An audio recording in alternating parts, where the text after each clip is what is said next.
Alright guys, Coming again today. Hope you're doing well and enjoying your day so far. Roster drama continues last night. Major confirmations up and down the league and some interesting rumours emerging with regard to Toronto Ultra. They have now confirmed what their four-man team is going to be, and it's very interesting indeed for the World Cup. But there were some rumours going around that Drazah, if FaZe blow it up after the World Cup, is a serious consideration for that Toronto team going into next year. What is going on right now in Rostermania? If you're able to throw to your thoughts in the comments, hit the like button if you enjoy, subscribe if you're new as always, I would greatly appreciate it. Let's dive right in. Nameless says yesterday, it might be the craziest Rostermania in the history of the CDL. EWC is about to be a movie. Now, there have been some crazy roster periods over time, certainly when New York won the World Championship, and then even they blew it up going into the following season. But I will say, this period, last year, before the World Cup, didn't really see that many changes. This year, we're seeing a lot, and after the World Cup, we can expect more. So in terms of this next couple of months, really, into this event and out of this event, I think it's going to be a movie, as Nameless says, and it starts pretty much right about here. So we've started to see some confirmations coming through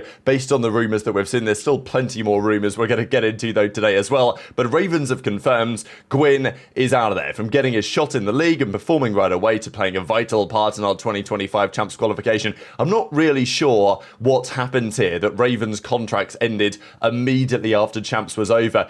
Maybe that's their whole ploy, Ravens, is to say, well, we're literally going to sign you for as few days per year as possible so we don't have to pay you any more money, which is probably exactly why players like Gwyn, TJ, whoever, at the very first chance of asking, they're out of the team immediately. So Gwyn's gone, he escaped the Ravens prison, and he's going to be going to Cloud9 New York. Rumour has it they can only make a one-man change because of the rules. They've got all their players signed, so it's going to be Sib, it's going to be Spart, Kremp, and then Gwyn as the team of four for Cloud9 going into the World Cup. Ravens team is pretty interesting because Tej is also gone. TJ has been, I would say, over the last couple of seasons, definitely one of the most improved players. Still a bit inconsistent, but he was certainly having maps that we hadn't seen him have in years prior. I know that Temp talked about it a while ago, that he got his LASIK eye surgery done, and ever since then he's been a little bit better. Actually, a lot better, I would say, on average. But there's a little bit of recency bias in play to say, well, Tej wasn't really good the last couple of events, but he's still done a very commendable job to turn his career around, because a couple of years ago I would have said that TJ Helly was out of the league very shortly, and now he seems to be pretty much a staple. So he's been at Ravens for a little while, now he's out of there, and he will be joining the Falcons. That was the rumour that we talked about last night. It's not been made official quite yet, but it's definitely coming soon, and we've had confirmation as well from Falcons as to the player who's going to be departing. We'll see that very shortly. So TJ coming in, that's the big rumour over there, alongside, because it seems that they also, because they've got the players under contract, have maybe an only one-man change rule. I don't know whether there were some workarounds here if they wanted to. Prid's going to stay, Xnid's going to stay. It seems like Arstees is going to stay as well, with TJ alongside them. So that's the team of four there. Again, I don't know whether it's possible, because Benjay said that there was maybe a little bit of leeway in the date, and that is today. So the end of today, July the 3rd, is when the roster lock apparently is for the World Cup in a couple of weeks' time.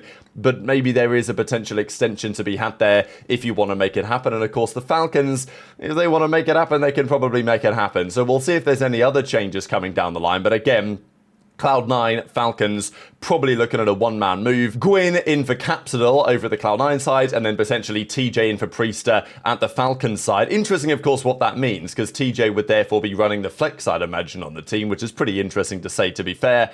TJ looks like he's going to be joining that team. Therefore, the question is, what happens at Ravens? They've just lost their whole team apart from Slasher. Slasher seems set to stay. This is going to be a very interesting team to watch, I think, at the World Cup, because Slasher, historically, as much as I rate him as a player more than most people do, isn't the biggest fan, typically speaking, of playing with younger, more unproven players. You know, Slasher likes to play with guys that he knows. That's generally how it's been for his career. He's now playing with three guys that he doesn't know. So Cobra's coming in. Afro's back on Ravens. Afro has been so good at this game. It's a shame that he's not really got the opportunity on a league team. We know that they were, well, we don't know, but there was a rumour that they were considering him to surge when they made the Hixie change and they brought in Neptune.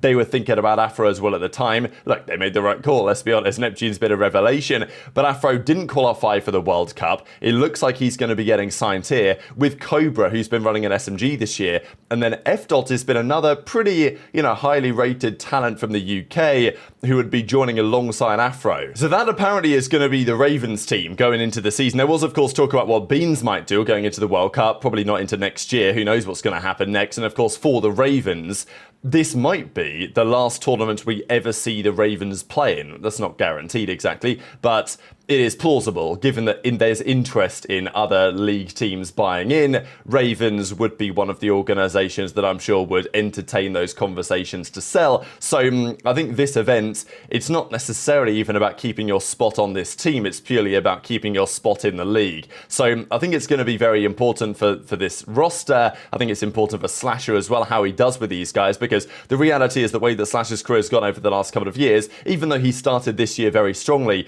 he's not going to be able to walk into teams with the best talent again. So he's going to have to get used to stuff like this. If Slasher wants to stay around in the league, he's going to have to team with players that maybe he's not so familiar with, but have lots of potential. And if you can find a couple more Mercules out there, then it's not like you can't still win events. So I think that's the way that Slasher might look at it, is to say, look, do I want to stay in this league if I'm not going to be able to compete for championships? Probably not on some level, but at the same time, there's always that competitive drive, and it's not like you can't find Mercules out there, because he does exist. Whether there's many more of him, that is a very different question. Now, LAG, Gentlemate, they're making a move as well. Obviously, this was expected, and apparently DiamondCon is coming in. Whether this is anything to do with the fact that VOs and those guys have taken over control again, probably that is something to do with it. But apparently FeLo is gone, DiamondCon is in. That is the present big rumour. Maybe the rest of the team will stay the same. Let's actually see what Ronnie had to say here in the article, to say that, several roster changes this year, but ongoing struggles and everything to that effect. As a result, management are focusing on bringing in DiamondCon. The Canadian currently plays for Team War, DiamondCon, Lunarz, Kismet, Johnny. So that potentially is the team of 4. Is it setting the world on fire? Let's be real, probably not, but whatever. After that event, I'm sure they're going to do something rather different. This is Falcons confirming Priestahh is gone. So they have officially confirmed this last night, as I say, more than likely TJ therefore coming in as a result. World champ, respected veteran. It's been a tough couple of years for Priestahh. Where next? Big question, as he says. Sorry to let the supporters down, been trying to pull it back up, looking forward. So we'll see, won't we, what next for Priestahh. But it's not looking great right now, not going to lie. But let's talk Toronto. They were the big discussion of the last couple of days, really, because they were third this season. In the regular season standings, Toronto ended third. That feels, in hindsight, a little flattering. They were really good at a time, and they came top 3 at a good couple of tournaments. One with Mercules, of course, and one with Beans. And they felt like keeping Beans was a reasonable idea. And maybe it was. I mean, if you look at their results at the World Championship, based on the player cards, Beans was an 84 rated, highest rating on the team. And this is, Beans wasn't as strong this year as I thought he would be. Maybe he didn't make the right plays all the time, and there will be questions on that. But in terms of delivering damage and kills and, putting down work on the map, Beans was the stronger of the 2 ARs. And at the World Championship, right, I mean, look, it was a tough time. It was a tough time for Insight especially, and even leading up to the World Championship, that was true as well. But of the 4 players here, the man that they've dropped is Beans. Beans is gone.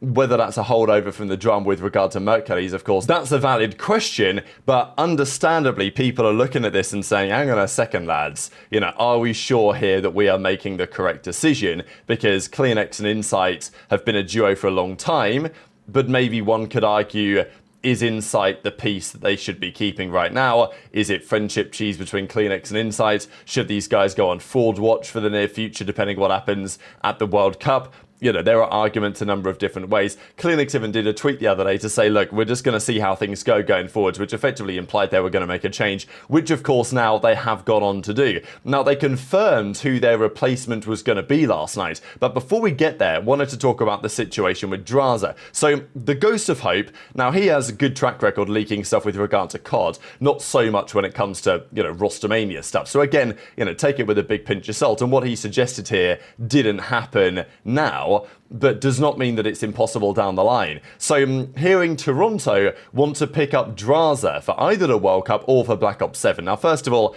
FaZe never realistically going to make a change for the World Cup. Maybe they could have done. but it didn't seem like it was going to be possible. I think, as I said yesterday, I think it's 90% likely after the World Cup FaZe make a change, and it might not be just a one-man move. Like, who knows what happens next over there. I think Drazah is gettable from FaZe. They may just straight up drop him, but he is certainly gettable, and apparently Toronto are interested in Drazah. Is a Drazah for Beans swap, like a Drazah Insight AR duo, making a major difference to the future of their team? I rate Drazah very highly, but I'm not sure that necessarily solves their issues. That's a question for another day. The other discussion was that they were looking to get Mamba, potentially, from the Omit Challengers team if they couldn't get Drazah. Now, Mamba, I don't exactly know what's going on with that Omit team. Of course, it's the team of Craze, Mamba, Vivid, and Mac. I'm sure that those guys have got some offers from pro teams, because certainly other Challengers players have. I believe that that roster of 4 actually wants to stay together. It may not be possible. They may get an offer today that they can't refuse, but I believe that that is part of the plan anyway, that roster, even with offers from the weaker CDL teams, I mean, to be fair, Toronto would be a pretty good one to go to if you got the offer. But yeah, so that's one part of it too. They've actually signed somebody else, we'll see in a second. And then he says, LA Thieves will be sticking, but there have been conversations around aBeZy, which would be kind of fascinating because, like, what do you do? Envoy for aBeZy? Is that the change? I don't know, maybe it's something to consider, but it's not necessarily what... I don't know, it's tough to say what you do if you're Los Angeles Thieves, to be honest. I think that it does probably depend a bit on what happens at the World Cup, because if they bomb out again, then, yeah, it is time to blow it up. But if they make the finals or win, then, you know, they can probably do what FaZe did last year and see if that works for the running back for the new season. Toronto, though, confirm that aBe is coming in. So not aBeZy, keep in mind, not aBeZy, but aBe. Now, he's been a player pretty notable for a little bit of time, actually a real potential talent of the future. This was a joke, by the way, from Hixie. I know that people took it very seriously. Wait, what? I thought they meant aBeZy when I heard this kid is terrible. So, you know, pretty funny tweet, got a load of likes on it. And, yeah, I don't know. There are people in the replies who thought that he was being particularly serious here, so I thought that was quite funny.